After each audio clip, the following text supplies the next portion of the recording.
Hello students, welcome to the channel MV academy and this is your Mithilesh sir. बच्चों, आज के lecture में हम रोटेशनल डायनामिक्स में theorem of parallel axis, theorem of perpendicular axis, angular momentum and conservation of angular momentum, ये 4 topics अच्छे से पढ़ेंगे बच्चों। तो बहुत ध्यान से देखिएगा और इनमें से कुछ ना कुछ एग्जाम्स में आपके रहते हैं बच्चों बोर्ड के पेपर में लिखने के लिए, तो बहुत ध्यान से देखिएगा। आइए स्टार्ट करते हैं स्टूडेंट्स।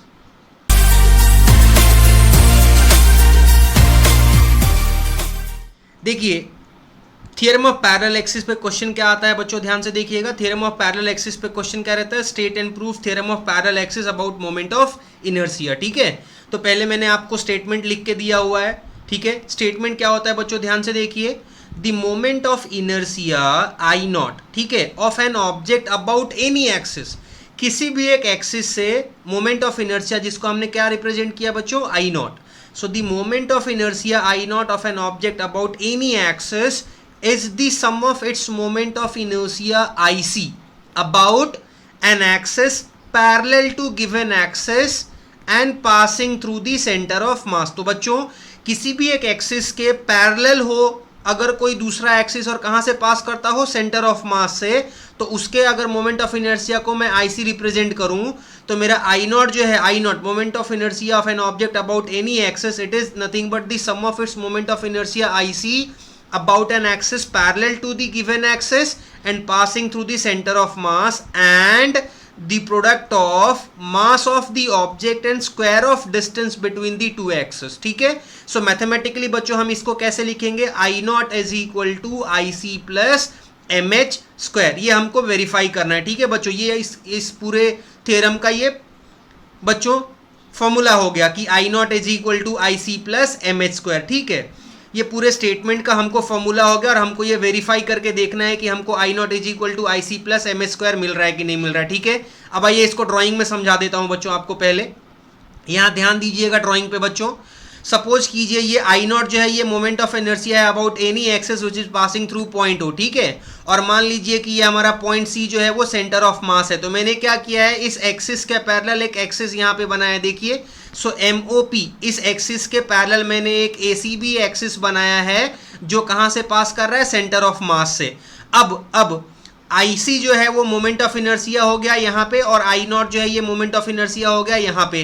तो बेसिकली और इन दोनों के बीच में बच्चों ये जो दो पैरेलल एक्सिस है इनके बीच में हमारे पास डिस्टेंस मैंने क्या लिया है, एच। ठीक है, तो हमको एक्चुअली में वेरीफाई ये करना है कि ये जो आई नॉट है that is nothing but it is equal to the sum of I C plus mass of ये पूरा बॉडी अगर मैं कैपिटल एम मान लूं तो ये हो जाएगा product of mass of this body into square of distance, मतलब I naught is equal to I C plus M H square. ठीक है स्टूडेंट्स, तो उसके लिए हमने क्या किया है, हमने एक बॉडी ड्रॉ कर लिया है, एक ऑब्जेक्ट कंसीडर कर लिया है, रिजिड ऑब्जेक्ट।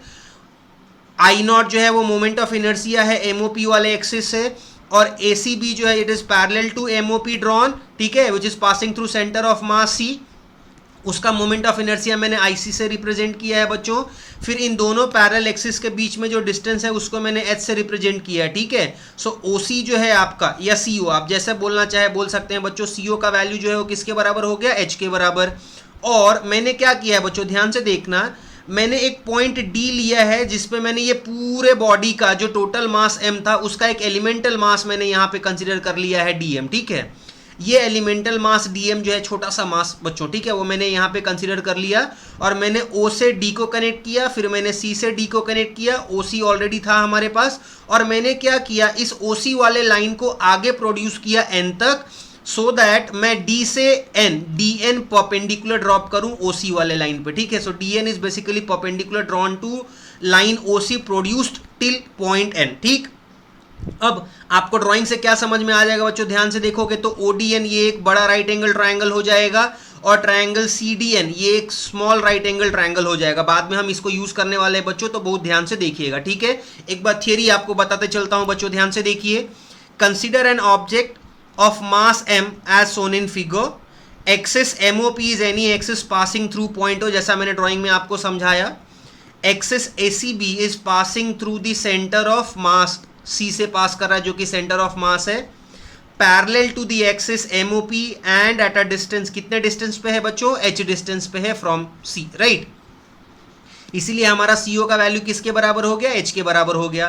फिर मैंने क्या किया देखो बच्चों, consider a mass element DM, एक छोटा सा मास एलिमेंट ले लिया है DM, located at point D, यहाँ पे ड्राइंग में आपको दिख रहा है बच्चों, perpendicular on OC, perpendicular on OC, OC के perpendicular from point D is your DN. तो यहाँ पे लिखा है देखो, perpendicular on OC produce from point D is DN. I hope बच्चों आपको इतना समझ में आया।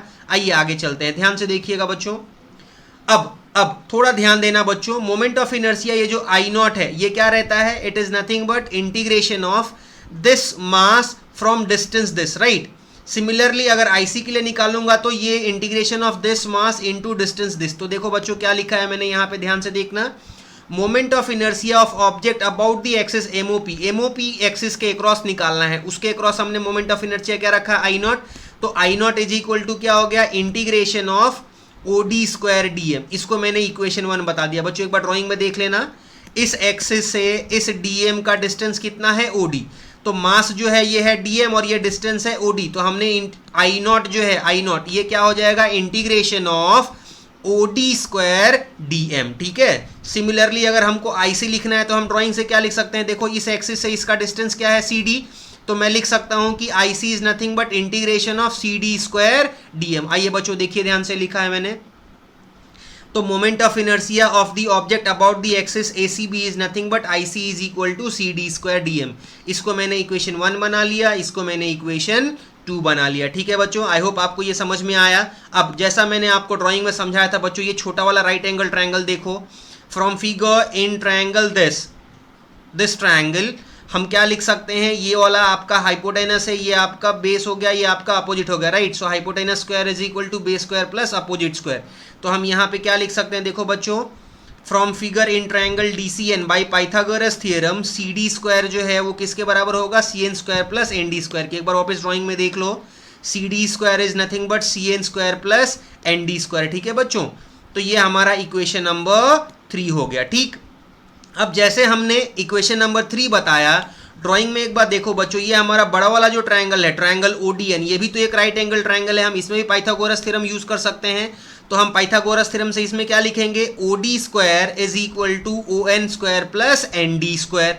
और हम ओ एन को क्या लिख सकते हैं बच्चों, ड्राइंग में देखोगे ध्यान से, तो O N is nothing but O C plus C N, ठीक है। आओ ध्यान से देखना बच्चों, so also from figure in triangle ODN by Pythagoras theorem हमारा ओडी स्क्वायर जो है that is equal to O N square plus N D square. पर मैंने ड्राइंग से क्या बताया बच्चों, ध्यान से देखो, ओ एन जो है उसको हम क्या लिख सकते हैं ड्राइंग से, O N is nothing but O C plus C N. देखो अब क्या करेंगे, O D square as it is, और ये A plus B the whole square का फॉर्मूला हो गया ना बच्चों। तो A plus B the whole square का फॉर्मूला क्या होता है, A square plus 2ab plus B square, और ये लास्ट वाला टर्म मैंने एज इट इज यहाँ पे लिख दिया, ठीक है। अब बच्चों ध्यान से देखना, अगले लाइन में मैंने O D square as it is लिखा, O D square is equal to O C square plus 2oc into C N, ये एज इट इज प्लस। अब इक्वेशन नंबर 3 एक बार देखो बच्चों, आ जाओ पीछे लेके आता हूं आपको। देखो इक्वेशन नंबर 3 क्या बोलता है, C N square plus N D square किसके बराबर होता है, सी डी स्क्वायर के। देखिए तो ये C N square plus N D square हमारा किसके बराबर हो जाएगा, सी डी स्क्वायर के। मैंने लिख दिया फ्रॉम इक्वेशन नंबर 3, ठीक है बच्चों। सो अभी हमको क्या मिल गया, O D square is equal to O C square plus 2 into O C into C N plus C D square, ठीक। अब हम क्या करते हैं बच्चों, ध्यान देना, थ्रू आउट सबको मैं डीएम से मल्टीप्लाई कर देता हूं बच्चों। सो मैंने लिखा है now multiplying throughout by DM in above equation we get. तो क्या मिलेगा, देखो ये हो जाएगा ओ डी स्क्वायर डीएम, ये हो जाएगा ओ सी स्क्वायर डीएम, ये हो जाएगा 2oc C N into DM plus ये हो जाएगा सी डी स्क्वायर डीएम। आइए बच्चों ध्यान से अगले पेज पे देखिए, O D square DM is equal to O C square DM plus 2 into O C into C N into D M plus C D square D M. अब हम क्या करते हैं बच्चों, इंटीग्रेट करते हैं both sides. So integrating on both sides क्या मिलेगा, देखो इंटीग्रेशन इंटीग्रेशन इंटीग्रेशन इंटीग्रेशन, सब साइड इंटीग्रेशन कर दिया। अब अपन ने इक्वेशन 1 और इक्वेशन 2 क्या पढ़ा था, एक बार वापस पीछे चल के बच्चों देख लेते हैं, ध्यान से देखो। Integration of O D square D M क्या है, आई नॉट फ्रॉम इक्वेशन 1, और integration of C D square D M क्या है, I C from equation number 2।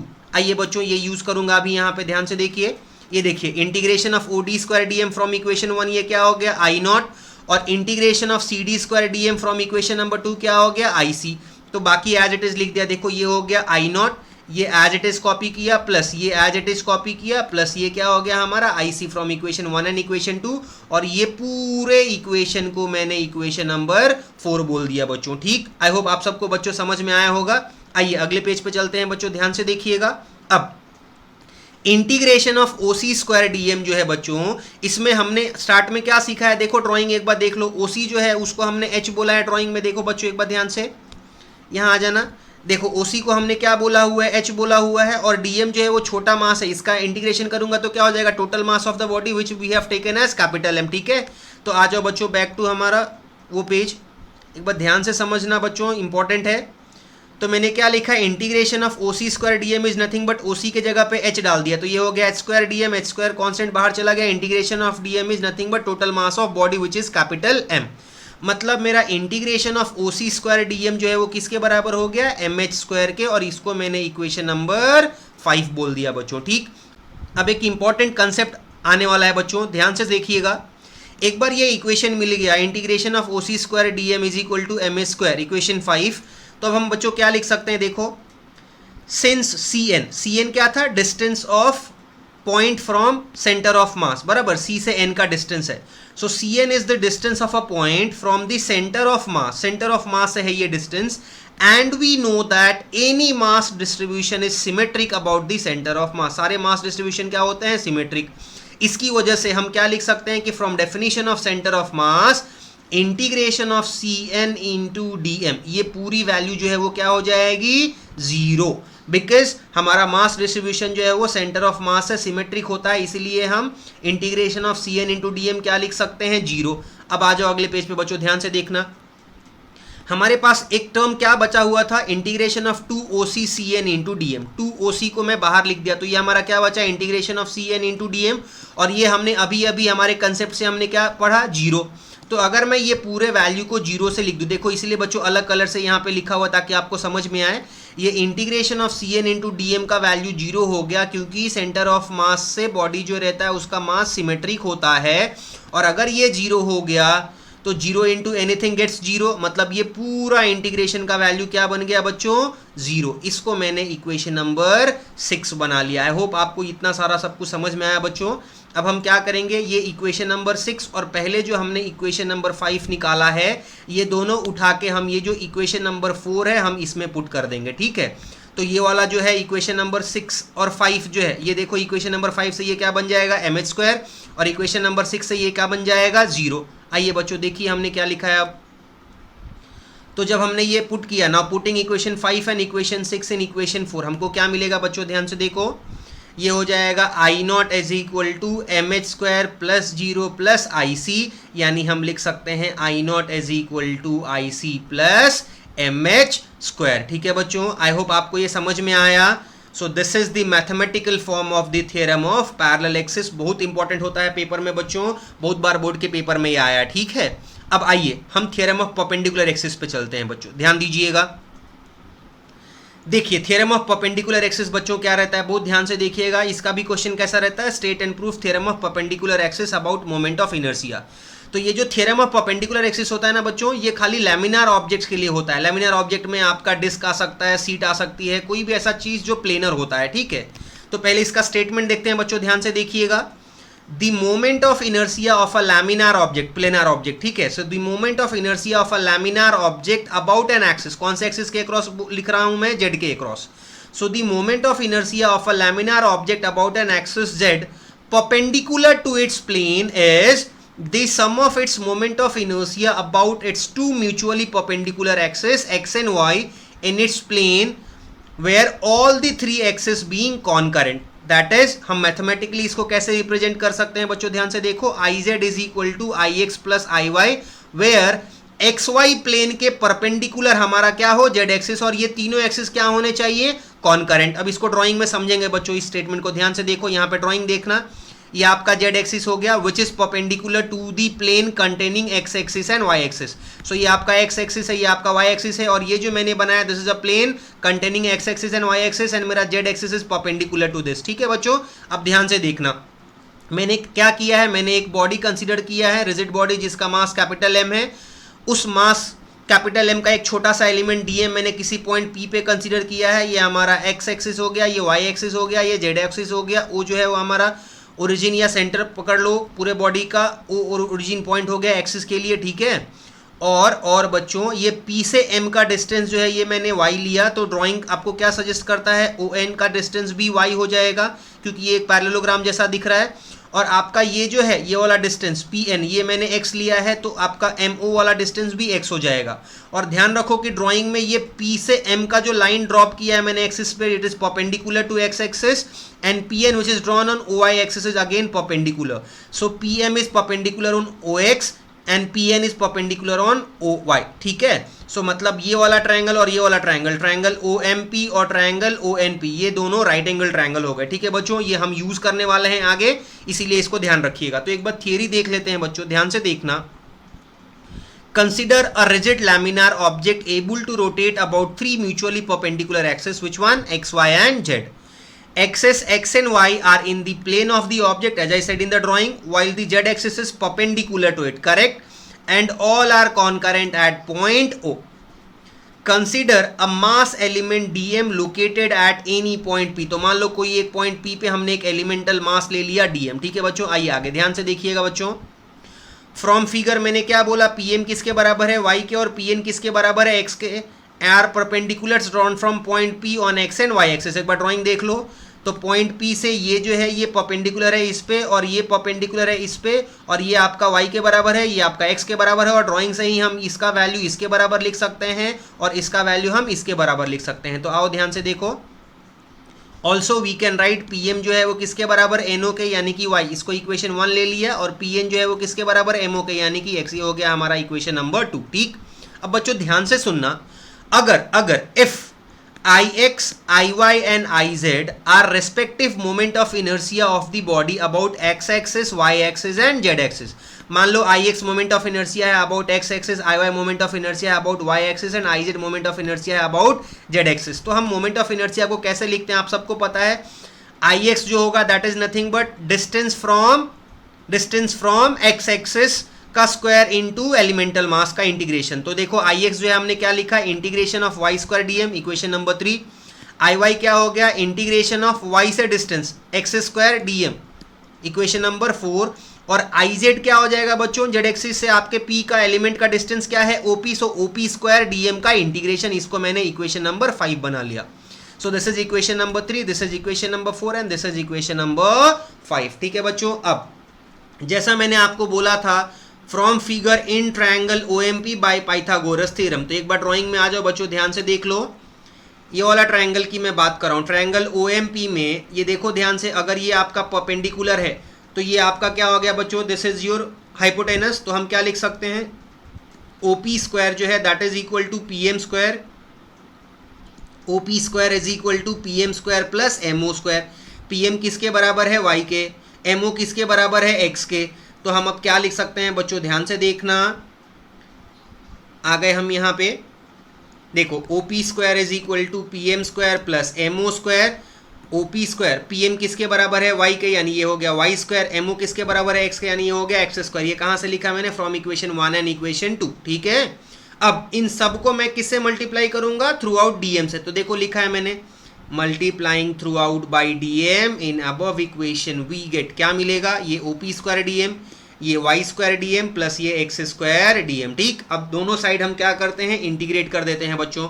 So integrating on both sides we get, ध्यान दे दो, इधर इंटीग्रेशन, इधर इंटीग्रेशन, इधर इंटीग्रेशन, क्या मिलेगा, आइए अगले पेज में देख लेते हैं बच्चों। Integration of OP square DM is equal to integration of y square DM plus integration of x square DM।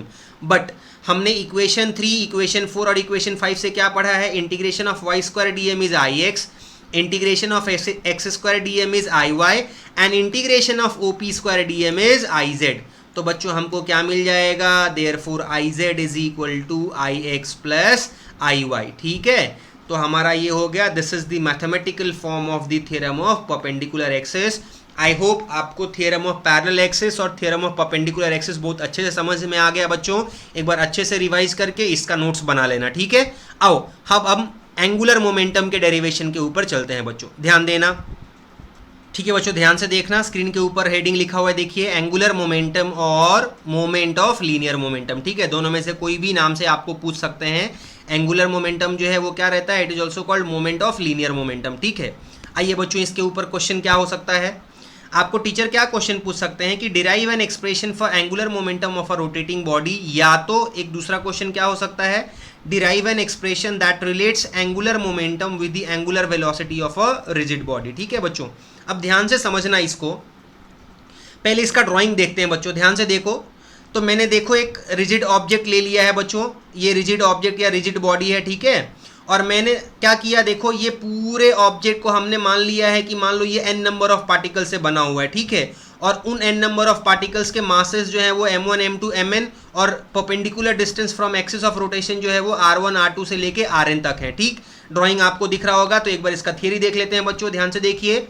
Consider a rigid object rotating with a constant angular speed omega about an axis perpendicular to the plane of paper. ठीक, Consider the object to be consisting of n number of particles of masses m1 m2 से लेकर के mn at respective perpendicular distances r1 r2 से लेकर के rn from the axis of rotation। तो देखो axis of rotation ये है हमारा, यहाँ से r1 r2 rn ये डिस्टेंस हो गया perpendicular, m1 m2 mn ये मासेस हो गए ऑफ n पार्टिकल्स, ओमेगा जो है ये कांस्टेंट एंगुलर स्पीड हो गया सबके लिए, पर इनके लीनियर स्पीड्स जो होंगे वो अलग अलग होंगे, जिसको मैंने v1 v2 vn से रिप्रेजेंट किया, and they will be tangential. ठीक है, now as the object rotates all the particles perform UCM with same angular speed omega but with different linear speeds. ठीक है बच्चों, तो इसकी वजह से हम क्या लिख सकते हैं, v1, आप सबको पता है लीनियर स्पीड v जो रहता है that is equal to r omega, तो वैसे ही हम v1 क्या लिख सकते हैं, r1 ओमेगा, v2 क्या लिख सकते हैं, r2 ओमेगा, तो मेरा vn कितना हो जाएगा, rn इंटू ओमेगा। ठीक है बच्चों, आई होप इतना समझ में आया। आइए अगले पॉइंट पे चलते हैं बच्चों, ध्यान दीजिएगा।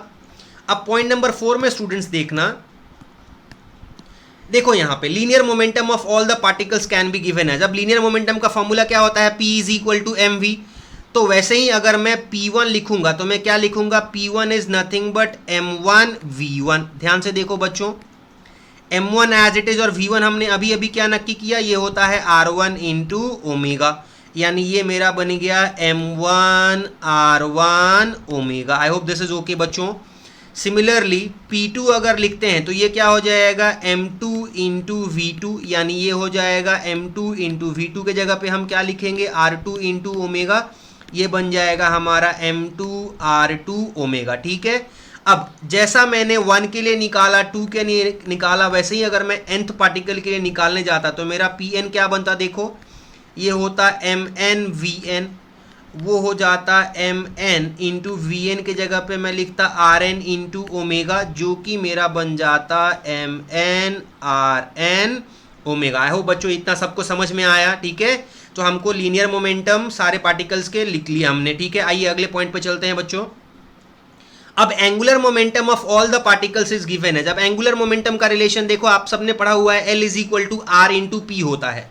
सो अगर मेरे को L1 लिखना है बच्चों तो मैं क्या लिख सकता हूँ, L1 जो है मेरा ये हो जाएगा L1 is equal to R1 into P1, R1 as it is into हमने P1 अभी अभी निकाला है बच्चों। P1 हमारा क्या था एक बार देख लेते हैं, ये था M1 into R1 into omega. देखिए यहाँ पे लिख रहा हूँ, तो ये हो जाएगा M1 into R1 into omega, that becomes M1 R1 square omega. ठीक है बच्चों, सिमिलरली अगर हम L2 लिखते हैं तो ये क्या बन जाएगा, R2 into P2 which is nothing but R2 into M2 R2 omega, that becomes M2 R2 square omega. और ऐसे ही बच्चों अगर हम nth पार्टिकल के लिए लिखते हैं तो ये हो जाता हमारा Ln is equal to Rn into Pn which is Rn in bracket Mn Rn omega which is Mn Rn square omega. ठीक है बच्चों, अब एज, ध्यान से सुन लेना बच्चों, as all of these angular momentums have same direction, इन सब के डायरेक्शन सेम होंगे बच्चों, ठीक है, देयर मैग्नीट्यूड्स, हम क्या कर सकते हैं, their magnitudes can be added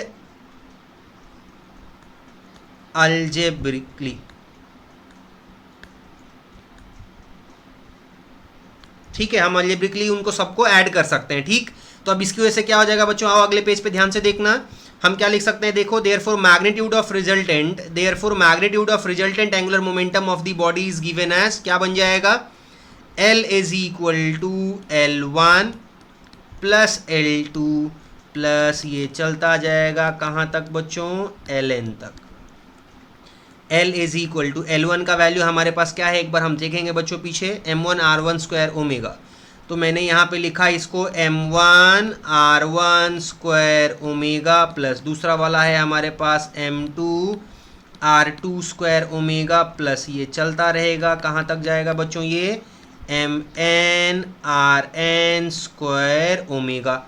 अब जो चीज़ें कॉमन है वो बाहर निकालेंगे तो हमको ब्रैकेट में क्या बचेगा, एक बार ध्यान से देखना बच्चों, M1 R1 square plus M2 R2 square plus ये चलता रहेगा कहाँ तक, Mn Rn स्क्वायर तक, ये सब ब्रैकेट के अंदर और ब्रैकेट के बाहर हमने ओमेगा कॉमन ले लिया हुआ है। ठीक, अब बच्चों ध्यान से देखना, आप सबको पता है ये लेके यहाँ से यहाँ तक, ये बेसिकली हमको क्या पता है, देखो, बट हमको पता है कि हमारा जो I रहता है, I इज़ नथिंग बट, इसको अच्छा बच्चों हम पहले ऐसे लिख लेता हूँ, ध्यान से देखो, चलो एक बार ध्यान देना स्टूडेंट्स, मैं इसको पहले ऐसे लिख लेता हूँ, ध्यान से देखो, ये आपका L इज इक्वल टू हो जाएगा summation of I equal to 1 से लेकर के I इक्वल टू n तक, और हम इसको लिख सकते हैं MI RI square in bracket omega. ठीक है, अब ये पूरा आया हमको। ठीक है, अब ध्यान देना, ये पूरा जो टर्म है बच्चों, अगले पेज में आ जाओ, ध्यान से देखना स्टूडेंट्स, हम सबको पता है कि I जो रहता है ये होता है आपका summation of I equal to 1 to I equal to n MI RI square, where I is moment of inertia.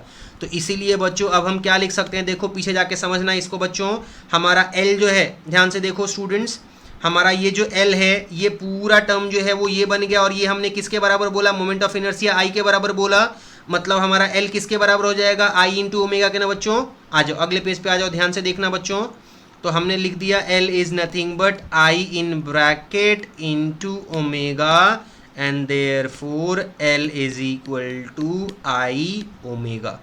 So basically बच्चों एंगुलर मोमेंटम का रोटेशनल मोशन में ये हमारा रिलेशन है। ठीक है, इंपॉर्टेंट है बच्चों, ध्यान से इसको देख लेना। ठीक है, तो ठीक है बच्चों, ध्यान से देखिए, conservation of angular momentum important question है बच्चों। State and explain the principle of conservation of angular momentum, ये क्वेश्चन होता है।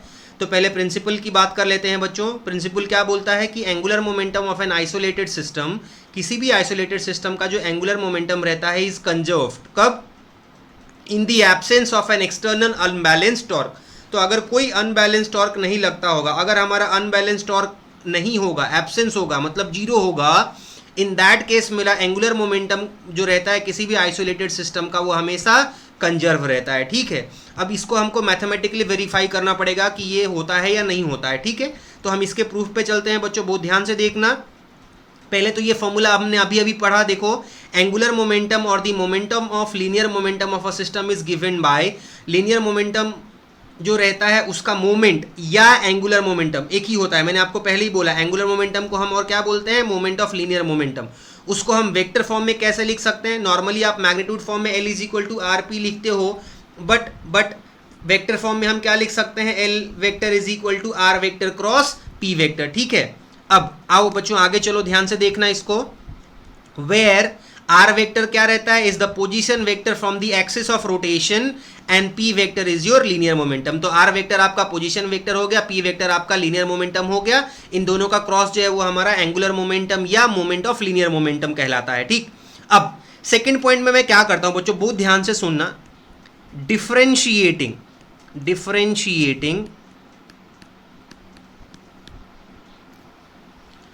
अबव इक्वेशन, जो मैंने ऊपर इक्वेशन लिखा उस इक्वेशन को हम डिफरेंशिएट करते हैं, differentiating above equation with respect to time. बच्चों ध्यान से देखना, विथ रेस्पेक्ट टू टाइम। तो ऐसा करने से हमको क्या मिल जाएगा, ध्यान से देखो बच्चों, जो ऊपर वाला टर्म है उसको हम क्या लिख सकते हैं, देखो D by D T of L vector is nothing but D by D T of, ये था हमारा R vector cross P vector. ठीक है, so this is our differentiation. अब मैं इसको अगले स्टेप में क्या लिख सकता हूं, देखो ये हो जाएगा हमारा D L vector upon D T is equal to, एक बार अपन आर वेक्टर को वैसे ही रखेंगे बच्चों, आर वेक्टर क्रॉस ये हो जाएगा आपका dp vector upon dt, right. u into V का फॉर्मूला आप सबको पता है डिफरेंशिएशन में बच्चों, प्लस फिर सेकेंड टर्म में हम अब r का डेरिवेटिव करेंगे dr वेक्टर अपॉन dt और p को हम वैसे ही रखेंगे। ठीक, अब आ जाओ अगले पेज पे बच्चों, ध्यान से देखना। अगला पॉइंट ले लेता हूं बच्चों, यहाँ पे पॉइंट नंबर कितना था एक बार देख लीजिए, ये पॉइंट नंबर 2 था स्टूडेंट्स। सो अभी पॉइंट नंबर 3 पे आ जाओ, ध्यान से सुनना और समझना बच्चों। बट हम सबको क्या पता है, देखो आप सबको पता है D R vector upon D T, position vector का differentiation with respect to time क्या हो जाता है, V vector, and DP vector upon D T आपने पढ़ा हुआ है, rate of change of momentum with respect to time जो रहता है, इसको हम न्यूटन सेकेंड लॉ से क्या बोलते हैं, फोर्स। तो ये हमारा हो गया एफ वेक्टर। ठीक है बच्चों, तो हम क्या लिख सकते हैं, देखो हमारा D L vector upon D t जो है बच्चों, ये हमारा हो जाएगा आर वेक्टर क्रॉस, एक बार पीछे आके देख लीजिए बच्चों, यहाँ पे डीपी वेक्टर अपॉन डी जो है हमारा, ये क्या हो गया, हमारा एफ हो गया स्टूडेंट्स, ध्यान देना, डीपी वेक्टर अपॉन डी जो है वो एफ हो गया, और मेरा D R vector upon D जो है ये वी वेक्टर हो गया। तो हम क्या लिख सकते हैं, R vector cross F vector plus V vector cross P vector. आ जाओ बैक, ध्यान से देखना स्टूडेंट्स। सो मैंने लिखा R vector cross F vector plus ये क्या बन जाएगा बच्चों, v वेक्टर। देख लीजिए एक बार पीछे आके, D R vector upon D T is V vector, तो मैंने वहां पे लिखा v vector cross p vector. ठीक, अब बच्चों ध्यान से समझना इसको, एक बार ये मिल गया तो अब हम क्या कर सकते हैं, ये हमारा मिल जाएगा D L vector upon D T is equal to are vector cross F vector plus v vector. और देखो बच्चों ध्यान से, आपका लीनियर मोमेंटम का फॉर्मूला क्या रहता है, it is mass into velocity, right. तो अब अगर मैं मास को बाहर रख लूँ, कांस्टेंट के साथ ना रखूँ, वेक्टर के साथ, तो ये कैसे बनेगा इक्वेशन, आ जाओ अगले पेज में देखना बच्चों ध्यान से। देयरफॉर हम इसको लिख सकते हैं d L vector upon D T is equal to are vector cross F vector plus M, अगर अपन ने बाहर ले लिया सो ब्रैकेट के अंदर आएगा v vector cross v vector. ठीक है बच्चों ना, अब थोड़ा ध्यान देना बच्चों, देखो आप सबको पता है r vector cross F vector जो रहता है ये क्या रहता है, इज मोमेंट ऑफ फोर्स, या इसको हम क्या बोलते हैं, टॉर्क। ठीक, जिसको हम किससे रिप्रेजेंट करते हैं, टाउ वेक्टर से। यानी कि मैं इसको ऐसा लिख सकता हूं कि r vector cross F vector जो है वो मेरा किसके बराबर हो जाएगा, टाउ वेक्टर के। एंड बच्चों ध्यान देना, v vector cross v vector का वैल्यू किसके बराबर हो जाएगा, दो सिमिलर वेक्टर का क्रॉस जो रहता है वो हमेशा क्या होता है, जीरो। तो अब बच्चों ध्यान से देखना, ये ऊपर वाला जो इक्वेशन है हमारा D L vector upon D T is equal to, ये तो आपका टाउ वेक्टर हो गया और ये हमारा जीरो हो गया। ठीक, तो हम अगले पेज में इक्वेशन क्या लिख सकते हैं बच्चों, आओ ध्यान से देखना इसको, ये हमारा हो जाएगा D L vector upon D T is equal to tau vector plus m into zero. So m into zero is zero, zero plus tau vector is tau vector. तो बच्चों हम क्या लिख सकते हैं कि therefore d L vector upon D t जो है that is equal to tau vector. I hope इतना समझ में आया बच्चों। अब इफ मान लो अगर टाउ वेक्टर जो है अनबैलेंस टॉर्क एब्सेंस है, मतलब टाउ वेक्टर की वैल्यू क्या हो गई बच्चों, जीरो। तो अगर टाउ वेक्टर की वैल्यू जीरो हो गई, मतलब मैं क्या लिख सकता हूं कि मेरा d L vector upon d t जो है वो d L vector upon D t का वैल्यू किसके बराबर हो गया, जीरो के। और अगर ऐसा है तो आप सबको पता है कि किसी भी कांस्टेंट का डेरिवेटिव जीरो है, और यहाँ देखो this is derivative of L vector equal to zero, मतलब हमारा एल वेक्टर जो है वो क्या हो गया, कांस्टेंट। तो अगले पेज में बच्चों में क्या लिख सकता हूं कि since d L vector upon D t equal to zero, therefore L vector जो है इज कांस्टेंट। एल वेक्टर जो है हमारा कांस्टेंट हो गया, ठीक। तो अब हम बच्चों इसको जनरलाइज कर देंगे। देखिए हेंस हम क्या लिख सकते हैं कि हेंस जो आपका एंगुलर मोमेंटम है, angular momentum L vector is conserved, वो हमेशा कंजर्व रहेगा in the absence of external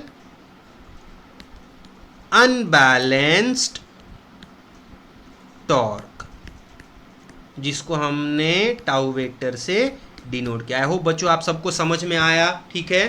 तो हमने बच्चों आज के लेक्चर में क्या क्या पढ़ लिया, हमने पैरेलल एक्सिस थ्योरम किया, परपेंडिकुलर एक्सिस थ्योरम किया, बाद में एंगुलर मोमेंटम का डेरिवेशन और कंजर्वेशन ऑफ एंगुलर मोमेंटम। ये चारों क्वेश्चंस बहुत इंपॉर्टेंट है और इसमें से कुछ ना कुछ बोर्ड के पेपर्स में रहते हैं बच्चों, तो अच्छे से इसका नोट्स बना करके आप इनको प्रिपेयर कर लीजिएगा, ठीक है। आई होप आपको आज का लेक्चर स्टूडेंट्स अच्छा लगा। अगर हमारे लेक्चर्स आपको अच्छे लगते होंगे तो हमारे चैनल को लाइक, शेयर और सब्सक्राइब जरूर कीजिए। Thank you for your support students, thank you.